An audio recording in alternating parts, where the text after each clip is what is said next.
A study published by the FDA has found a 158% rise in pediatric poisonings over an 8-year period involving the prescription drug benzonatate, sold under the brand name Tessalon. Most cases of unintentional exposure involve children under the age of 5. The cough relief medicine is prescribed for children aged 10 or older. Infectious disease specialist Dr. Anthony Santilla feels possible over-medication by parents could result in the accidental poisoning. But it's a really fine line with how much further do you go with a prescription medication, right? This is a prescription, so it's coming from a pediatrician or other kind of primary care provider. So a parent may say, you know what, let me just give my child one extra dose, one extra pill, extend this for another few days because I think I'm doing it to benefit their health.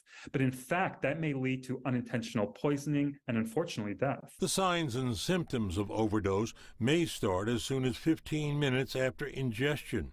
And the symptoms may include tremors, even seizures or other kinds of convulsions, slow heart rates, major changes in their breathing, like slow breathing. The American Academy of Pediatrics says it is especially important not to give cough medicine to children with asthma at any age because the ingredients could cause severe reactions. Doctors recommend home remedies for young children that are age-specific. Clear liquids for children under the age of 1, for children over the age of 1, adding some honey to loosen the secretions that are made by coughs, and for children over the age of 6, possibly even adding cough drops to, get rid of those tickles in their throat.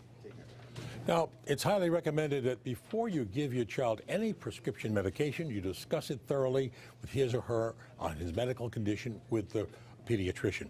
And if you see any symptoms at all associated with possible poisoning, call 911 immediately.